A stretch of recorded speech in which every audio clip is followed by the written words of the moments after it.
The U.S. Weather Bureau storm forecasters believe that there was the potential for tornadoes in New York and New England that afternoon and evening. The Buffalo, New York office warned Western New York residents of the possibility for a tornado, but the official forecast released from the Boston office did not mention the threat, based in part on the rarity of Massachusetts tornadoes and perhaps partly on the potential psychological impact on those residing in the area. And I liken this, one of the talks that I give is the Great Hurricane of 1938. A lot of you are way too young here. You weren't around in 1938. So, but that was also where a young meteorologist on September 21st, 1938, by the name of Charlie Pierce, substituting for a vacation meteorologist in Washington, said there's going to be a hurricane that's going to race up the Atlantic seaboard. And he was talked down by a senior meteorologist who said, in my lifetime, there's never been a hurricane that hit New York or New England. There never will be. So people were never warned, and that's why they were never prepared. And the same setup is happening here with the Worcester tornado. Tornado forecasting for public warnings was only in its first full year of implementation. How ironic is that? And some resulting in panic in other regions of the country. You know, you hear about it with the National Hurricane Center. They predict so many hurricanes per year and people don't heed the warnings. And we saw what happened with Hurricane Katrina and other hurricanes. And whenever I hear the National Weather Service issue warnings or watches, I always heed them. So warnings had been broadcast in Ohio and Michigan the previous day, and they were correct. As the convective storm complex surged eastward, it continued to build. And the monster cometh. The tornado that we refer to as the Worcester Tornado moved across Worcester County for 46 miles during an 84-minute lifetime. The funnel formed over the northern reaches of the Quabbin Reservoir before touching down in heavily forested areas south of the town of Petersham at 4:25 p.m. This is the path of the Worcester Tornado.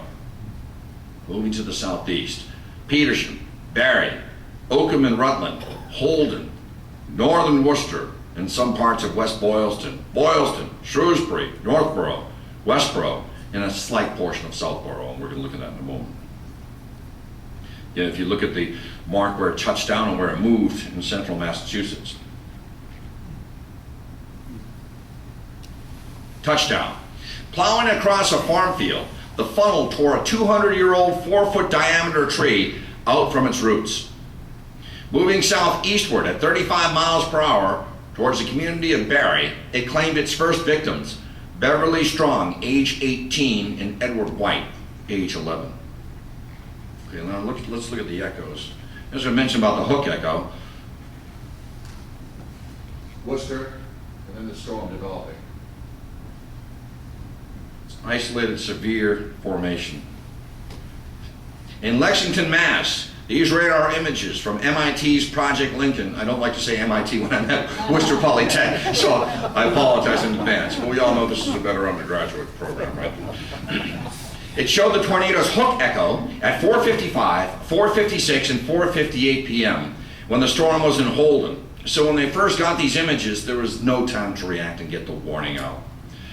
This is the first hook echo that was ever observed was in April of the same year in Illinois. So the Worcester Tornado's hook echo was the fourth ever recorded. And look at that. Yeah. Again, I'll go through these series here. You can see it developing, but that's nasty. And again, we're looking. So, there was discussion as to issuing an advisory about a forthcoming tornado. So, New England's first ever severe thunderstorm forecast was issued at 11:30 a.m. on the historic Tuesday, June 9th, 1953. Incoming. It was described by an eyewitness as a huge cone of black smoke. The tornado continued toward the 200,000 residents of the city of Worcester. On its way, its deadly finger of destruction touched Rutland, where 2 were killed, and Holden, where 9 were killed, before moving into northern Worcester City. And here you see the tornado touches down west of Worcester in this photo by the late Reader Caney of Rutland. And a girl on the staff of the Veterans Administration Hospital at Rutland, who was looking out of a 4th-story laboratory window when the tornado passed, later described what she saw. "It got very dark shortly after 4 o'clock, she said. Wind came up and lightning. At about 4:45, I noticed that the clouds were blowing southwest and that the trees were bent in the opposite direction. Suddenly, the clouds lifted in the west and it became quite light. Then a huge black cloud, like smoke, came directly out of the northwest, boiling furiously. I could see little wisps of clouds being whipped away from the big cloud, which was shaped like a cone. Then came hail and driving rain, which lasted only a minute or so. After the hail, I could see the cloud traveling away southeast like a big cloud of smoke moving very rapidly. Then the sun came out." This is the first known photograph of a tornado in New England. It was taken in Rutland, Mass, mile 20 at 4:49 p.m., looking towards the south-southwest, looking across fields near Main Street, which is modern-day Route 122A, east of Rutland Center. 4:49 p.m. Again, a view from some distance away of the tornado approaching.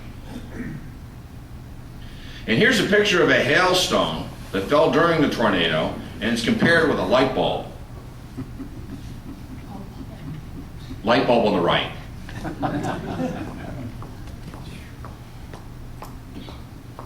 Holden, Mass, 4:57 p.m., one of the most famous photographs of the Worcester tornado, taken by Stanley Smith.